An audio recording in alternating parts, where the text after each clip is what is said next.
জয় গুৰু শংকৰ সৰ্বগুণাকৰ জাকৰি নাহি উপাম তুহাৰী চৰণকো ৰেণু শতকোটি বাৰেকে কৰোঁ প্ৰণাম হে মোৰ পৰম শ্ৰদ্ধাৰ বাপাই সমস্ত ভকত বৈষ্ণৱ সমস্ত চৰণতে আজি এই গধূলি সময়তে প্ৰণিপাত জনাই শ্ৰীমদ ভাগৱতৰ 18 অধ্যায় কৰ্মসন্ন্যাস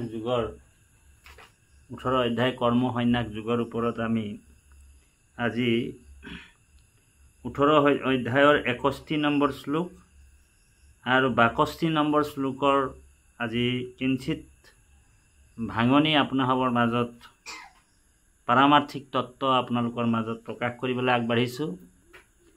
আৰু এই গীতা শব্দৰ অৰ্থটো হৈছে শ্ৰীমদ ভাগৱত গীতা। গীতা শব্দৰ অৰ্থটো হৈছে ত্যাগ। আপুনি যদি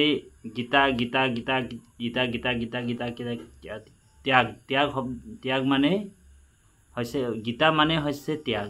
সেইকাৰণে আমি গীতাৰ যদি আমি উল্টাকে কওঁ তেতিয়াহ'লে ত্যাগ তাৰমানে আমাৰ কৰ্মফল কৰিব লাগিব কৈছে আৰু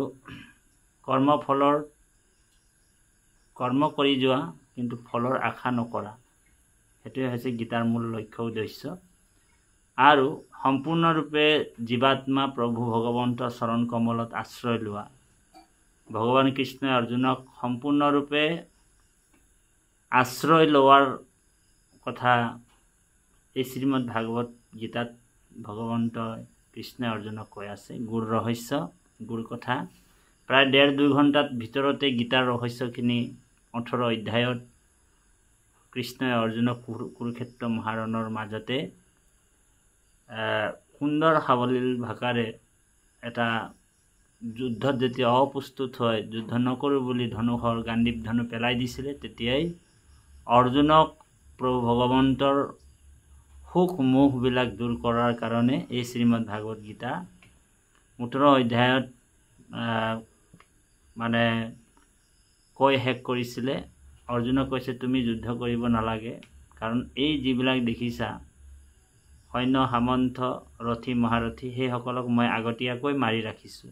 তুমি নিমিত্ত মাত্ৰ, তুমি কৰ্ম কৰি যোৱা আৰু তুমি সম্পূৰ্ণৰূপে মোৰ ওচৰত শৰণাপন্ন হয় যেতিয়া তুমি এই কৰ্মটো কৰিবা আৰু তোমাৰ মনটো যদি মোৰ চৰণত লাগি থাকিব, তেতিয়া তোমাৰ কোনো ধৰণৰ পাপ তোমাক নালাগিব। গতিকে বাপাই সমস্ত ৰাৱণ আপোনালোক জানে হনুমান কোটি কোটি ব্ৰাহ্মণৰ বধ কৰিলে, কৰোড়ৰ ব্ৰাহ্মণ ৰাক্ষসৰ বধ কৰিলে। মানে ৰাৱণৰ যিটো পৰিয়াল আছিলে তেওঁলোক চব বেদ অধ্যয়ন কৰিছিলে আৰু বেদ অধ্যয়ন কৰি এজন ৰাক্ষস আছিলে, যদিও বেদ অধ্যয়ন কৰি তেওঁলোক ব্ৰাহ্মণত্ব লাভ কৰিছিলে। আৰু সেই ব্ৰাহ্মণ অসুৰসকলক, দৈত্যসকলক, ৰাক্ষসসকলক হনুমান মুচৰি পেলাই দিলে। গতিকে ৰামে তেওঁৰ এটাও পাপ নিলিখিলে। তো অৰ্জুনকো কৈছে, হে অৰ্জুন, তুমি কোটি কোটি জীৱাবিলাক 18 অক্ষ হানি সৈন্য সামন্ত ৰথী মহাৰথী এইবিলাক তুমি যুদ্ধ কৰা, তুমি মাৰিবা। ভাই ভাতৃ পিতা পুত্ৰ শহুৰ এইবিলাকক মাৰিলে তোমাৰ পাপ হ'ব বুলি যিটো তুমি ভাবিছা, এইবিলাক আচলতে পাপ পুণ্য হ'ব নহ'ব এইবিলাক তুমি বাদ দিয়া। তুমি যেতিয়া সমস্ত কৰ্ম মোৰ ওচৰত অৰ্পণ কৰি দিবা আৰু এই কৰ্মটো কৰিবা, তেতিয়া তোমাক এটাও পাপ নালাগিব। কিয় নালাগিব? কাৰণ প্ৰভু ভগৱন্তে কৈছে যিখিনি কৰিম মোৰ ইচ্ছাৰ দ্বাৰাই হ'ব আৰু যা হৈছে তা ভালেই হৈছে, যা হবার আছে তাও ভালে হ'ব। তোমার কি হারাইছে যে তুমি কাঁদছ, তুমি কি যে পায়া আছে তুমি হাসছ। বাংলা ভাষাত গীতাতেই কৈছে এই তত্ত্বটো। গতিকে আজি 18 অধ্যায় 61 নম্বৰ শ্লোকত আমি আপোনালোকৰ মাজত প্ৰকাশ কৰিম। গীতা শব্দৰ অৰ্থটো হৈছে ত্যাগ। ত্যাগ মানে হৈছে ত্যাগম ৰাণান্তৰম, ত্যাগে হৈছে পৰম শান্তি। আৰু জীৱনত আমাৰ যিখিনি বস্তু আমি জীৱই যেতিয়া আসক্তি হয়, বিভিন্ন মোৰ ধন, মোৰ টকা, মোৰ পইচা, মোৰ মাটি, মোৰ বাৰী এইবিলাকৰ মাজত বিষয় বাসনা সোমাই যাব। ৰূপ ৰস গন্ধ স্পৰ্শ এনেকুৱা যিবিলাক বিকাৰত যেতিয়া সোমাই যাব তেতিয়াই জীৱ বন্ধনত পৰে। সেইকাৰণে অৰ্জুনক কৈছে তুমি এই বন্ধনৰ পৰা মুক্ত হ'বলৈ হ'লে তুমি মোৰ ওচৰত শৰণ ল'ব লাগিব আৰু অৰ্জুনক বাৰে বাৰে কৈছে যে তুমি মোৰ আশ্ৰয় ল'ব লাগিব তুমি মোৰ মোটেই শৰণ ল'ব লাগিব মোৰ বাহিৰে তুমি অন্য দেৱ দেৱীক যদি তুমি আশ্ৰয় ল'বা তেতিয়াহ'লে তুমি মায়াৰ পৰা মুক্ত হ'ব নোৱাৰা সেইকাৰণে অৰ্জুনক কৈছে এতিয়া 61 নম্বৰ শ্লোকটোত এই কথাটোকে প্ৰকাশ কৰা হৈছে ঈশ্বৰ সৰ্বভূতানাম হৃদেশ অৰ্জুন তৃষ্টতি ভ্ৰামায়ণ সৰ্বভূতানি যন্ত্ৰাৰূঢ়ানি মায়ায় তাৰমানে হে অৰ্জুন প্ৰতিজন জীৱৰ হৃদয়তে পৰমেশ্বৰ অৱস্থান কৰিছে আৰু জড় শক্তিৰ মায়াৰ দ্বাৰা নিৰ্মিত এটা যন্ত্ৰৰ জীৱক বহুৱাই সিহঁতক ঘূৰাই লৈ ফুৰাইছে ভগৱান কৈছে যে হে অৰ্জুন মই যেনেকৈ পুতলাৰ যেনেকৈ পুতলাৰ মানে এটা আমাৰ এই শৰীৰটোক এটা যন্ত্ৰৰ লগত তুলনা কৰিছে আৰু প্ৰভু ভগৱন্ত চৈতন্য স্বৰূপে আমাৰ হৃদয়ত সোমাই যেনেকৈ এখন গাড়ী এখনক মানে এজন ড্ৰাইভাৰ নহ'লে গাড়ীখন ইঠাইৰ পৰা আন ঠাইলৈ নাযায় আৰু সেই গাড়ীখনক পৰিচালনা কৰি থকা মূল মানুহজনে হৈছে গাড়ীখনৰ ড্ৰাইভাৰ ঠিক ভগৱানে কৈছে মই পৰমাত্মা ৰূপে সমস্ত জীৱৰ দেহতে সোমাই মই জড় চৈতন্যৰ মাজত সোমাই মই সমস্ত জীৱভূত প্ৰাণীৰ হৃদয়ত সোমাই চৈতন্য কৰি ৰাখিছোঁ মোৰ মায়া শক্তিৰ দ্বাৰা গতিকে এই কথাটোকে এই 61 নম্বৰ শ্লোকটোত কৈছে গতিকে ভগৱান ভগৱন্ত সকলোৰ অন্তৰতে বিদ্যমান শৰীৰবোৰ মায়াৰ চলনাত ভ্ৰমণ কৰি ফুৰে মাত্ৰ আৰু সেইকাৰণে অৰ্জুন পৰম জ্ঞাতা নাছিল আৰু যুদ্ধ কৰা বা নকৰা বিষয়ে তেওঁ বিবেচনা সেইটো তেওঁৰ সীমিত বিচাৰ শক্তিৰ মাজতে সীমাবদ্ধ হৈ আছিল গতিকে ভগৱান কৃষ্ণৰ নিৰ্দেশত হ'ল যে এজন জীৱই সৰ্বা নহয় পৰম পুৰুষ পৰমেশ্বৰ বা তেওঁ নিজৰ অৰ্থাৎ কৃষ্ণ পৰমাত্মা ৰূপে সকলো জীৱৰে হৃদয়ত অৱস্থান কৰি সকলো জীৱকে নিৰ্দেশ দি থাকে দেহ হলোৱাৰ লগে লগে জীৱাত্মাই পূৰ্বজন্মৰ কৰ্ম পাহৰি যায় কিন্তু অতীত বৰ্তমান আৰু ভৱিষ্যত তিনিওৰে জ্ঞান আৰু থকা পৰমাত্মাই সাক্ষী হয় জীৱৰ সকলো কাম চাই থাকে গতিকে জীৱৰ সকলো কামেই পৰমাত্মাৰ নিৰ্দেশ মতে হয় জীৱৰ যিখিনি প্ৰাপ্য সেইখিনি জীৱই পায় আৰু পৰমাত্মা নিৰ্দেশ অনুসাৰে জড় প্ৰকৃতিৰ নিমিত্ত জড় দেহ এটাই জীৱটোক ঘূৰাই লৈ ফুৰে কোনো এটা নিৰ্দিষ্ট দেহত জীৱটোৱে স্থাপিত হোৱাৰ লগে লগে জীৱটোৱে সেই দেহটোৰ পৰিস্থিতিৰ অনুসাৰে কাম কৰিবলৈ বাধ্য হয় এখন বেগী গাড়ীত বহি থকা মানুহজন এখন লাহে লাহে যোৱা গাড়ীত বহি থকাজনতকৈ অধিক বেগেৰে আগুৱাই যায় অৰ্থাৎ গাড়ীৰ চালক জীৱাত্মা দুটা একেই সেইদৰে পৰমাত্মাৰ নিৰ্দেশ মতে এটা বিশেষ জীৱাত্মাৰ বাবে এটা বিশেষ ধৰণৰ দেহ জড় প্ৰকৃতিয়ে নিৰ্মাণ কৰি দিয়া যাতে জীৱটো পূৰ্বজন্মত কৰি অহা বাসনা অনুসাৰে কাম কৰি যাব পাৰে জীৱটো স্বতন্ত্ৰ নহয় পৰম পুৰুষ পৰমেশ্বৰ জীৱটোক স্বতন্ত্ৰ বুলি ভাবিব নালাগে জীৱ সদায় ভগৱানৰ নিয়ন্ত্ৰণত থাকে গতিকে আত্মসমৰ্পণ কৰাটোৱে কৰ্তব্য পৰৱৰ্তী শ্লোকত আমাক কৈছে তমেব শৰণম গচ্ছ সৰ্বভাৱেন ভাৰত তমেব শৰণম গচ্ছ সৰ্বে ভাৱেন ভাৰত তৎ প্ৰসাদত পৰম শান্তি স্থানম প্ৰশস্যি শাশ্বতম গতিকে অৰ্জুনক কৈছে 62 নম্বৰ শ্লোক শ্ৰীমদ ভাগৱত গীতা যে হে অৰ্জুন তেওঁৰ ওচৰত সম্পূৰ্ণৰূপে শৰণ লোৱা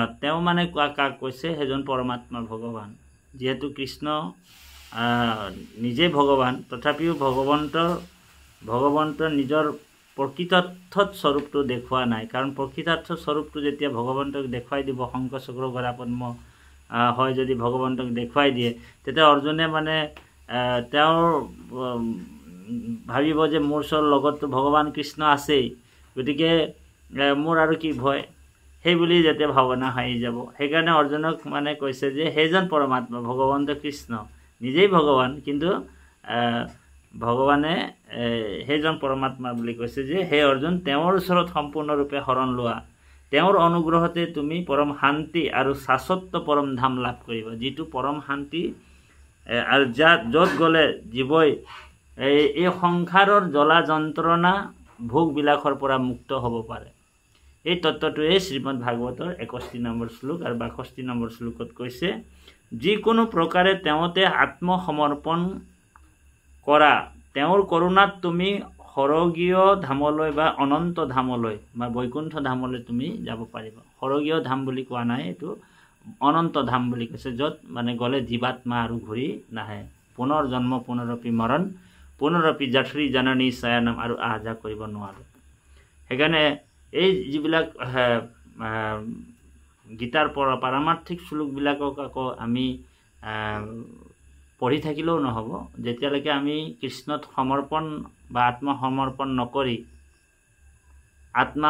নকৰি ভগৱন্তক যদি বিক্ৰী নহওঁ, কায় বাক্য মন শৰণে যেতিয়া আমি মানে শৰণ নলওঁ, আশ্ৰয় নলওঁ, তেতিয়ালৈকে আমি সেই গীতাৰ মহান তত্ত্বটো আমি বুজিব নোৱাৰিম।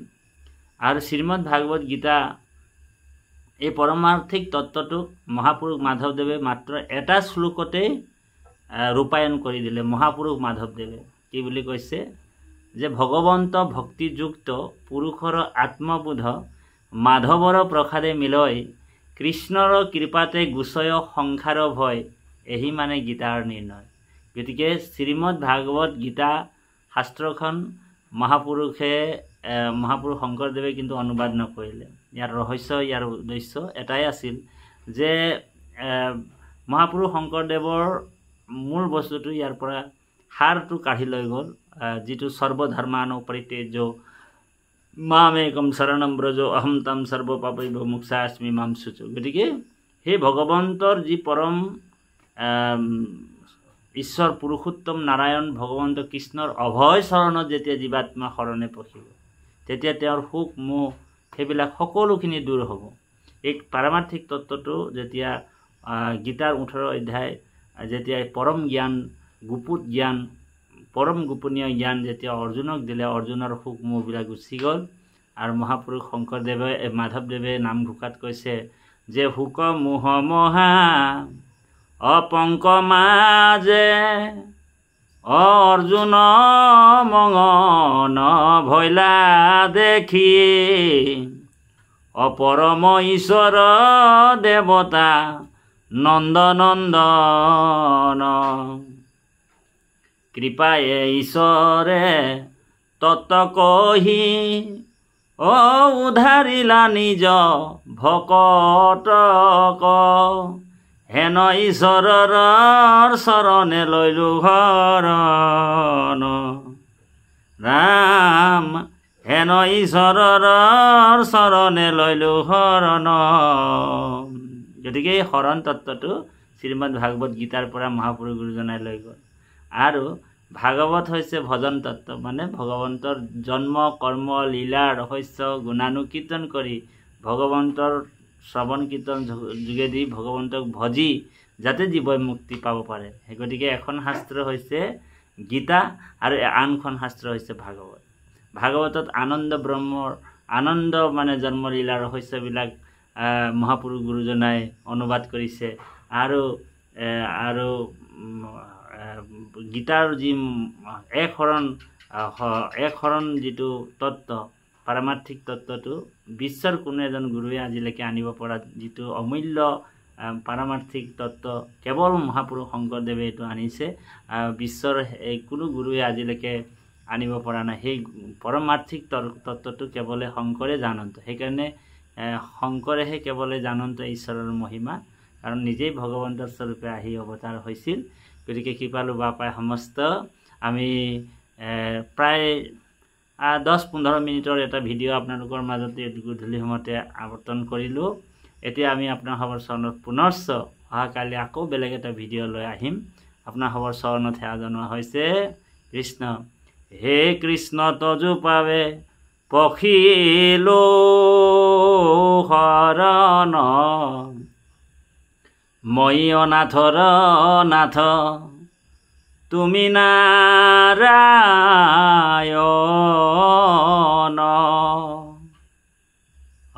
নাৰায়ণ হৰি ৰাম গোপাল গোবিন্দ ভজো তোমাৰ দুই পদয়ৰ বিন্দ ভজো তোমাৰ দুই পদয়ৰ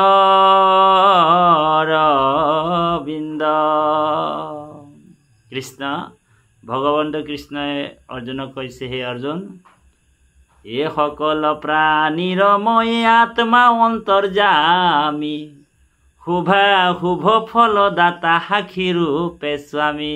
মই সাক্ষী ৰূপে তোমাৰ হৃদয়ত মই বহি আছোঁ, গতিকে তুমি ভয় নকৰিবা। ভকতৰ ভয় আছে কৈত, গতিকে তুমি মোৰ গুণনাম ধৰ্ম লৈ ঘূৰি ফুৰিবা আৰু কোনো আন দেৱ দেৱীৰ লগত তোমাৰ সম্পৰ্ক থাকিব নালাগে। সেইকাৰণে মহাপুৰুষ মাধৱদেৱে ভক্তিটোক কটকটীয়া কৰিবৰ কাৰণে, যি এক শৰণ হৰিনাম ধৰ্মটোক কটকটীয়া কৰিবৰ কাৰণে মহাপুৰুষ মাধৱদেৱে আমাক ইমান সুন্দৰভাৱে কৈছে, সাৱলীল ভাষাৰে নামঘোষাত কৈছে যে ঈশ্বৰ কৃষ্ণক যিটো অন্য দেৱতাৰ সম বুলয় অধম মূঢ়মতি। ঈশ্বৰ কৃষ্ণক যদি অন্য দেৱতাৰ সম মানে একেই এজনো কৃষ্ণই ভগৱান আৰু দেৱতাই হয় বুলি অধম মহামূঢ়মতি 84 নৰক ভুঞ্জি পাপৰ জনিত সিটো শৈবেক উৎপত্তি। গতিকে 84 লক্ষজনী পাপৰ জনিত সিটো শৈবেক উৎপত্তি। গতিকে সেই পৰম দুজনা আমাৰ গুৰুস্বৰূপ প্ৰভু মহাপুৰুষ মাধৱদেৱ আৰু পৰম গুৰু আমাৰ জন্মে জন্মে যাতে এই পৰম গুৰু দুজনাকে আমি লগ পাওঁ, সেই আশাৰে আমি আজি আপোনাসৱৰ চৰণত সেৱা জনোৱা হৈছে। শ্ৰীমন্ত শংকৰ হৰি ভকতৰ জানা জানা কল্পতৰু তাহান্ত বিনাই নাই নাই আমাৰ পৰম গুৰু কৃষ্ণ হৰি ৰাম অপৰাধ বিনাশন কৃষ্ণ মাধৱ।